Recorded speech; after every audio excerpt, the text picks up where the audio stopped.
Okay, welcome everybody. This is Chapter 7, dealing with the integumentary system, which is your skin. Okay, we'll talk about what the skin does. We'll talk about its structure. We'll talk about what provides color to the skin. We'll describe the accessory structures, discuss heat production in the body, and tell you where the heat comes from and where it goes and why it's important. So, the integumentary system is the first thing you see when you look at somebody. It is our outer barrier, and it is an organ. In fact, it's the largest organ in the body by square footage and by weight. And that's because it's made up of different tissue types, right? The upper layer is stratified squamous epithelial tissue. Below that layer is loose connective tissue, and then below that layer is dense irregular connective tissue. And then under that, even though it's not technically part of the skin, is the hypodermal layer, which is adipose tissue. And then throughout the multiple layers, there are different tissue types as well. There are immune cells and nerve endings in the epithelial layer, and there are immune cells and nerve endings and a blood supply in the connective tissue layers. Okay? And so that's the definition of an organ, right? An organ is multiple tissues doing something as a team that a single tissue can't. Okay? What does it do for us? It's a mechanical barrier against trauma, right? It protects internal structures, pads them, seals them off from things like infection and physical insult and chemical insult. It's important in the immune response because it contains immune cells that try to pick off stuff that gets through the upper layers of the skin before it gets into the blood supply. It's a vitamin D production area, along with the cooperation of the kidneys and the liver. It has an excretory function, so it can kick out waste products like ammonia and urea, and can also secrete some electrolytes and water in the form of sweat. It's a sensory organ. It has nerve endings in it that provide the ability to pick up pain, touch, tickle, temperature change, um, pressure, and so on. And it helps regulate our body temperature. When it's hot out, our skin turns red and it sweats, and that allows us to lose heat through evaporative cooling. As the sweat dries, that cools the skin, and that cools the blood, and that cools the body. And also through radiation, right? The fact that the skin is warm and is in contact with a cooler air mass allows us to lose temperature essentially by um, air molecules carrying the heat energy away from the surface of the skin. Okay? And then on cold days, the skin routes the blood away from the surface and towards your internal organs to keep you alive, and the hairs on your skin stand up, and that's called piloerection, and that helps to hold some body heat in, and your sweat glands reduce the production of sweat. And so that's to try to preserve your body heat, and then usually what happens shortly after that is you begin to shiver, and that generates heat from chemicals stored in your muscle, and that helps to bring your body temperature back up. Those are the layers, right? The upper layer here you can see in the epidermis is stratified squamous epithelia. Now you might say, well, wait a minute, some of these cells look like little cubes instead of boxes. Well, we always name epithelial layers by the shape of the upper few layers, and you'll see that those are flat like a pancake. Okay? As these deeper layers are produced, they migrate up to the surface, and as they do, they die, and then they're eventually shed off, and then they're replaced by cells that come up behind them. And so we're constantly regenerating the surface of the epidermis, and that cuts down on infection. Okay? You can see that there's structures in the epidermal layer like hair follicles that make the hair, and sebaceous glands that make oil, and sweat glands that help in controlling our body temperature. And you've got nerve endings in there as well. There are little nerve endings called Merkel discs that are scattered throughout here to detect things like vibration. And then beneath that, you've got this sort of wiggly layer of connective tissue, And this is called the papillary layer of the dermis, and it's areolar connective tissue with nerve endings and blood vessels and immune cells in it. And then underneath that is the deeper layer of the dermis, which is the reticular layer, and that's dense, irregular connective tissue, and that also has nerve endings and blood vessels and immune cells in it. And because the matrix has a lot of space in between the cells, the immune cells can kind of move through it and look for trouble, right? And so it keeps bad stuff from getting into the blood supply. And then below that we have the subcutaneous or hypodermal layer, and that's mostly adipose tissue, and that's for padding and protection and fuel storage, and it helps hold in our body heat too, and it's got lots of blood vessels in it, and there's some immune cells in there and nerve endings too, okay? And you can see some other structures, right? The erector pili muscle, which makes the hair shaft stand up when we're frightened or when we're cold. And then we talked about the sudiferous glands, the sweat glands, and the sebaceous glands. And those are all really from the epithelial layer. They just kind of invade the dermal layer, right? But they have epithelial tissue around them, which means they originally came from here. The epidermal layer has a deep layer called the stratum germinativum that's constantly dividing and replacing the layers above it that get shed into the environment. Most of the dust in your house, 90% of it or better, is human skin. So you leave a trail everywhere you go. You're just shedding skin all over the place. But as soon as they're shed, they're replaced. And that's because of this deep layer which is close to the blood supply, and because of that it continues to divide all the time. The sequence of events as we move up from the germinativum is that the cells begin the process of dying. They form something called the stratum spinosum right on top of the germinativum, which are cells that are still alive but are slowly beginning to die. And then above that there's a dark layer called the granulosum, where the cells are accumulating keratohyalin in them, and that acts as a barrier to diffusion so that oxygen and nutrients can't get to the cells above it. And that's where the corneum is. The surface layer is basically dead cells that get sloughed off and eventually replaced. Okay? The keratinization makes the cells hard and flat, and it's also a nice waterproofing barrier, right? So that when you take a shower, you stand out in the rain, you don't soak up water like a sponge. Instead, you maintain your homeostasis, and at the same time, you can control water loss through the action of things like your sweat glands. Okay?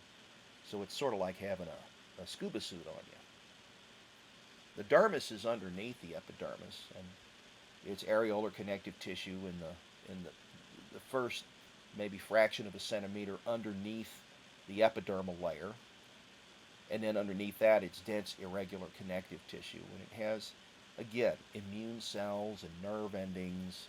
And you'll also see the glands that come from the dermis in there, and the structures that come from the epidermis in there, right? Like the sweat glands and the oil glands and the hair follicles will be in those layers, but they actually come from the epidermal layer.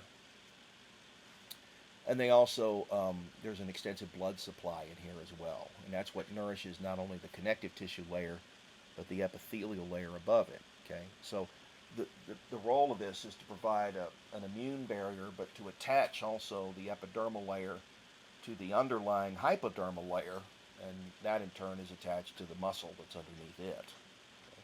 So everybody's hooked up. The skin is used as an analytic tool by clinicians. It can show us things about disease processes in the body. There are often drug reactions that are reflected in changes in the skin. It can respond to chronic irritation, and it can mirror your stress level. And you might well ask,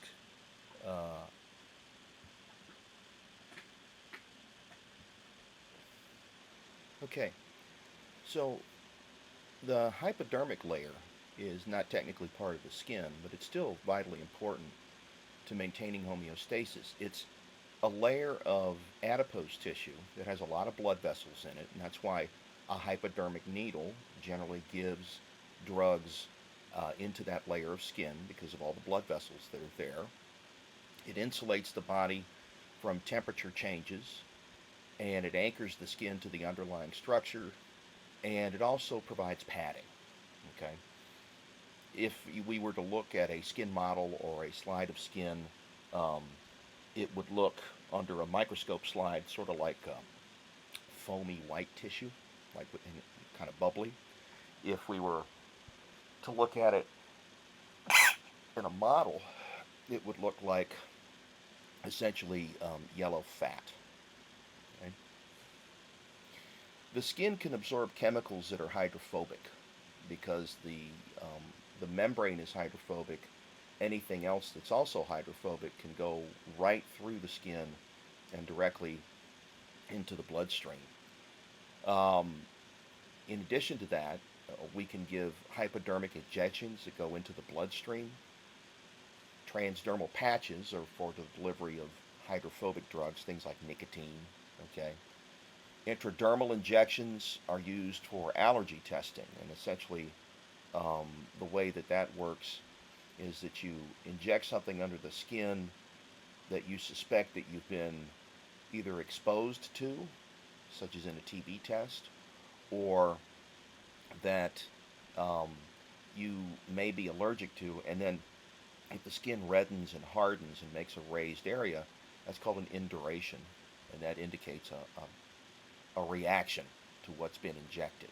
Okay, so in a TB test, an induration would mean you've been exposed to TB at some point and have antibodies to it. In the case of an allergy injection, that would mean that whatever was in the shot produced an allergic response. And then topical applications are essentially drugs that are placed on the skin and absorbed into the skin. They will have hydrophobic components to them. Toxins can also be absorbed to the skin. An example of a toxin that can be absorbed through the skin is the toxin of poison ivy, poison oak, or poison sumac. Okay. Um, Others include heavy metals like mercury and lead. Acetone can go through the skin. The um, the danger, of course, with this is that you can get some lethal exposure if you're exposed to too high a level, and it can sink through the skin and even into the nervous system. In the case of things like heavy metals, um, when you're exposed to poison ivy, one of the things that happens is that the toxin from the plant is hydrophobic and sinks through the skin, and um, what happens is that you produce an allergic response to it that spreads as different parts of the skin that were exposed break out. Right, so you don't spread it because of scratching. That layer of skin has already been exposed. Okay. Your skin color is determined by different pigments in the skin. Melanin is the only pigment that's made within the skin, and it is either brown or black, and it's produced by cells called melanocytes, which are in the epidermis, in the basal layer. And production of this pigment increases as you get exposed to the sun, and that pigment gets distributed among neighboring cells who then use it as a sunscreen in order to protect the DNA in their nucleus from UV rays, and that reduces the likelihood of mutation that can lead to skin cancer. Um, Sometimes you'll inherit an inability to make melanin, and that produces a condition called albinism, where you have pink eyes and white skin, and you can't really tolerate much sun exposure. Vitiligo is simply areas of skin where melanin production or the number of melanocytes has been reduced, and it's an inherited disorder. And moles are just local concentrations of melanocytes where the melanin production is elevated. Another pigment that's important is carotene. This is vitamin A, and you get this from your yellow and orange vegetables. And it accumulates in the skin and gives it an orange cast. Okay. Um, Usually the melanin contribution to skin color is more significant than that of keratin.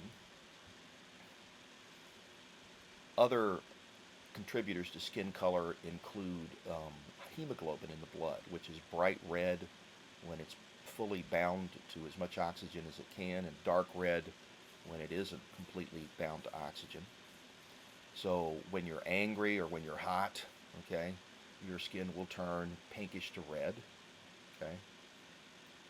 Um, Pallor is the opposite. Pallor is when um, the blood is um, moved away from the surface of the skin and towards your organs, and the skin looks pale to bluish. Okay. Other changes: jaundice, which is the accumulation of bilirubin, which is a breakdown product of hemoglobin in the skin that usually indicates problems with liver function. Bronzing is melanin overproduction, and that's a result of conditions such as pregnancy or Addison's disease. And ecchymosis is black and blue bruising, okay, and there are individuals where they bruise rather easily under the skin. Um, this could be an indication of conditions such as Ehlers-Danlos or scurvy, okay, which is a vitamin deficiency. Um, and um, we should also point out that there are conditions on the surface of the skin that can affect the color. You've probably heard of sunspots, which are basically fungal infections of the skin. Okay. Um, Inflammation, of course, can result in the skin turning red, okay, and swelling up, and that's a normal response to an injury to bring blood to the area so that we can battle anything that would cause an infection, and we can begin the process of wound healing. Okay. Other accessory structures: um, hair, which is an epithelial derivative, and you can see in this diagram uh, the the epithelial tissue surrounding the hair, right? So it really comes from this layer, but it kind of invades the dermis and even can get into the hypodermis a bit. The hair follicle is what manufactures the hair. The hair itself is dead except for the matrix down here near the papilla. These stratified squamous epithelial cells accumulate pigment, and then they get pushed further away from this little papilla near where the bulb is, and they die and they harden. Okay, so all this part of the hair is dead. Okay. What's its purpose? Well, really, not much today. It was more important when early in evolution we were covered head to foot in in hair, and it provided a way to keep in body heat and a way to signal fear or to indicate to a predator that you might be larger than you actually are when your hair stood up on end, and so they would be less likely to eat you. But functions today: your eyebrows keep sweat out of your eyes, your eyelashes keep dust and particles out of your eyes. If you want to see some serious eyelashes, look at a camel. Okay. And the hairs in your nose keep particulates out of your lungs, along with the action of the mucous membranes that line the nasal cavity and the trachea, okay, and the ciliated epithelial tissue that evacuates that mucus. So we have a lot of ways to try and keep the delicate tissue in the lungs free from those particulates that would otherwise damage the tissue and result in a lot of scarring. Okay?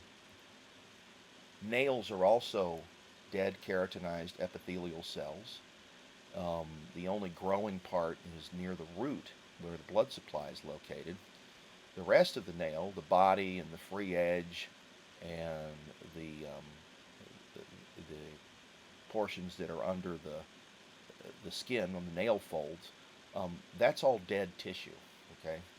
What it does today is it protects the tips of the fingers and toes, but it can be used as a diagnostic tool. Okay, nails will appear bluish in the event that there's a condition of low oxygen concentration.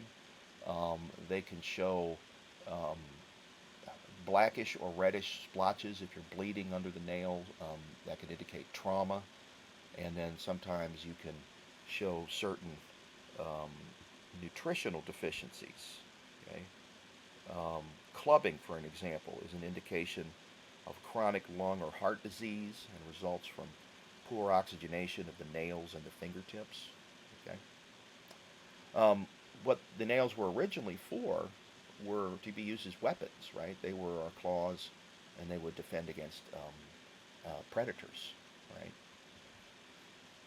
Sebaceous glands um, produce oil through a process called holocrine secretion, where cells that line the gland itself, you can see them here, um, will actually die and become the secretion, the oil.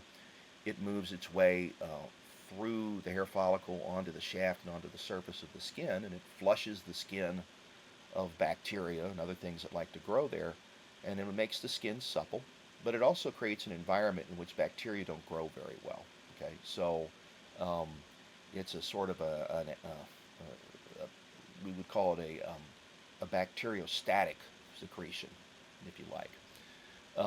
It is an epithelial structure, right? It has epithelial tissue around it. Sweat glands come in two forms. Eccrine sweat glands, such as this, are there for temperature regulation and fluid balance.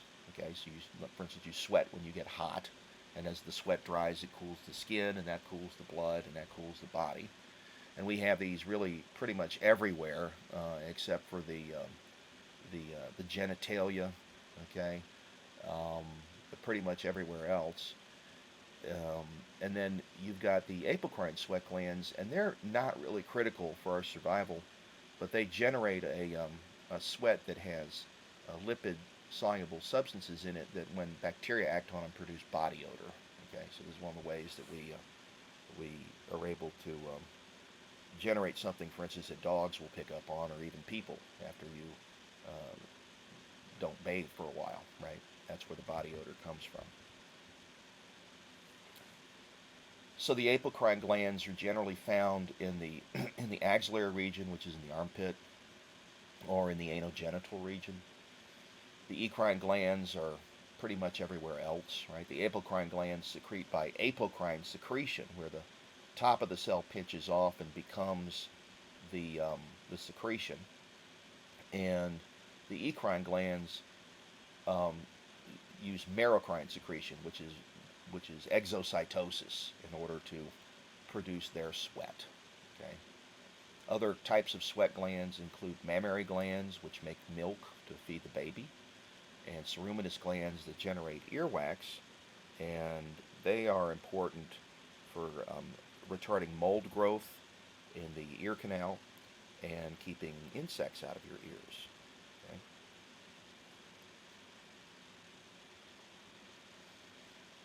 Some important terms regarding body temperature. Core temperature is the 98.6 that we maintain for the inside of the body. The shell temperature is the surface body temperature, and that's usually pretty close to 98.6. And thermal regulation is the balance of heat production and loss, um, trying to maintain a temperature that is consistent with survival, so that we don't get too hot or too cold, right? If we get too hot, what will happen is that the proteins that maintain life function will denature, and those processes will stop, the cells will die, okay? And if it gets too cold, we don't have any molecular movement, and so there's no chemistry possible, and that means you're going to die as well. So we balance, keep your body temperature within a window that's compatible with life. Some terms for changes in body temperature that are indications of disease. Hypothermia is excessive decrease in body temperature. Hyperthermia, excessive increase. We usually measure core temperature using a rectal thermometer, and shell temperature we measure in the armpit. using a thermometer. Remember that all the chemical reactions in the body are going to produce heat. Okay, that's a byproduct of every chemical change. And the blood disperses the heat around the body. And the fact that we're made up of a lot of water means that we can give off or absorb a lot of heat without changing temperature very much. Most of our heat is produced by muscles, liver, and endocrine glands, and is affected by food consumption and hormones, as well as disease and physical activity. Okay? Um, the greater the physical activity, the greater the heat production. Okay? Gland disorders such as hyperactive thyroid can cause an elevation in body temperature that has to be offset by the action of the skin as well. Where do we lose our heat? Well, 80% is lost through the skin, and most of that through the head. We lose about 20% through our lungs and our excretions. Okay. The different types of heat loss include radiation, which means heat is lost from a warm object to a cooler object. Okay. Conduction, which is the movement of heat through air, through the collision of air particles. Okay. So it's basically the handoff of kinetic energy from warmer to cooler regions. Right? Convection, which is heat given off by radiation, and evaporation, which is heat that is transferred away from the body by changing a liquid into a gas, right? And the result of that is to cool the skin, and then cool the blood, and then cool the body. Okay? The hypothalamus of the body is our body's thermostat, right? We lose heat through vasodilation at the periphery, so the skin turns red and gets flushed. Okay, we lose it through sweating, and we lose it through radiation, and we lose it through convection. Okay, and all of that is helped by having more blood at the surface of the skin. Okay? We conserve heat or generate heat by shivering, blood vessel constriction, sweating less, and the fact that our body fat helps to hold in a lot of our body heat as well. Okay, so the way that this works is that there are thermoreceptors in the skin that can detect these temperature changes. Okay, there's receptors for warm and receptors for cold, and they relay that information to the hypothalamus, and then the hypothalamus is going to send out commands to those organs that will carry out the command to bring the body temperature back to normal. Okay, for instance, if you're too warm, right, the thermoreceptors will send that information to the hypothalamus, and then the hypothalamus will send commands to the sweat glands and to the blood vessels, and the result is that you'll lose more heat through radiation, evaporative cooling, and convection. Okay, if you're too cold, the hypothalamus will get that information from the thermoreceptors in the skin, and then it'll relay information to the sweat glands to make them produce less sweat, to the erector pili muscles to make you have goosebumps, right? Your hair stands up on end, and then it'll start you shivering, right? So what'll happen is your blood will get redirected to your core, and you'll start shivering, and the shivering produces heat from the chemical energy in your body. Okay? Newborns lose more heat than they produce because of the large surface area to volume ratio they have, most of it being lost through their head. So they rely on metabolism from brown adipose tissue, which is an unusual type of fat that has an electron transport chain in the cells of the brown adipose tissue cells that doesn't produce ATP, but instead generates tons and tons of heat. Okay? And they don't dissipate the heat very well.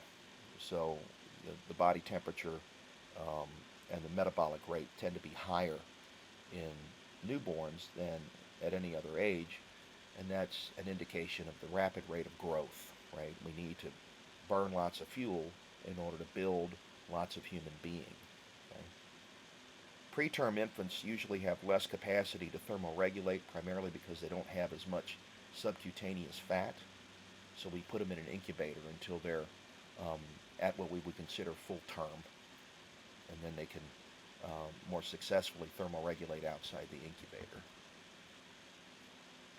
Burns are damage to the skin from chemical, thermal, or electrical insult, and they're classed according to their depth of the tissue that's damaged. Right, first degree burn damages only the epidermis, so it'd be like a sunburn. Second degree burn is going to result in damage to the epidermis and some of the dermis, and usually blisters. And third degree or full thickness burn, it gets all the way through the dermis and even into the hypodermis and sometimes down to the bone, okay, and represents the greatest risk because you've destroyed the skin and it usually has to be fixed through what's called tissue grafting. Okay? So let's take a look at burns.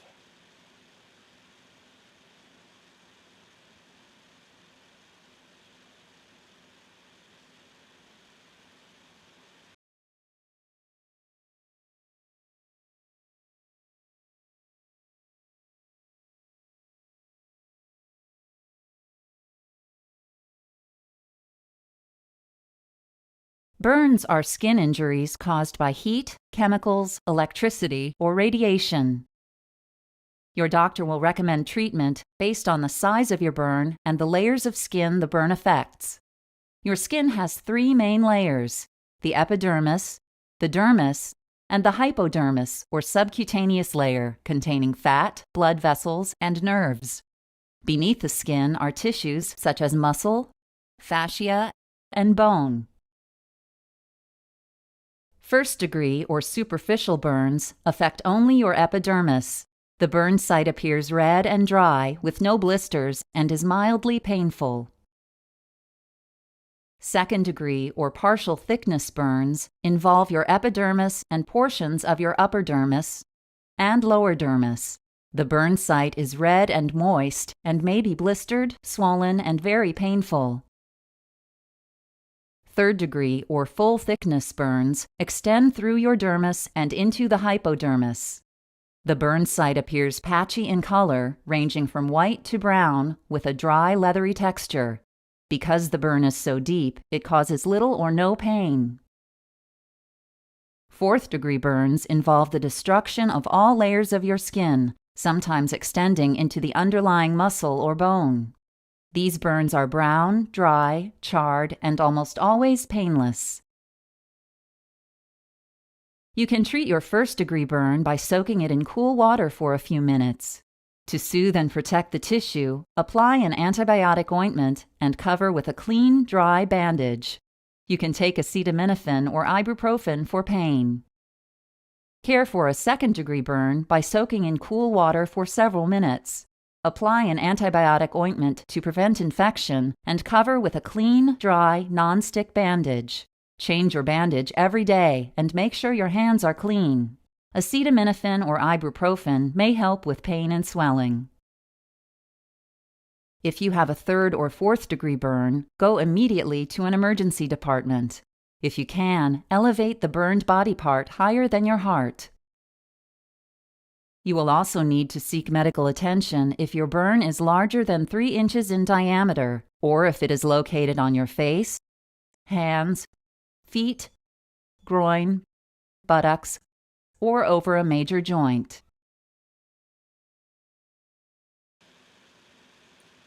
We use the rule of nines to determine the extent to which a body is burned, okay?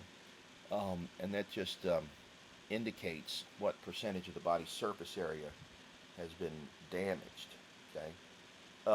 You can see the map here, and the point of determining this is that it indicates what sort of treatment we need to give for a burn, a third or a second degree burn that covers a certain amount of surface area. Okay, an example, right? If someone were to burn their entire head, right, that would be 9% of their body's surface area. If they were to burn their entire right arm, that would be 9%, because the front and the back are 4.5% each. Okay? Eschar is just dead skin that can act as a source of infection and cut off blood supply and secrete toxins, right? So what we have to do is debridement. Right? So whenever you have um, dead skin as a result of burn, what you have to do is remove the dead skin by cutting or by scrubbing in order to cut down on the likelihood of a bacterial infection. Okay? So that's a typical, and usually it's not terribly painful due to the fact that the nerve endings in the eschar are long since dead. Okay.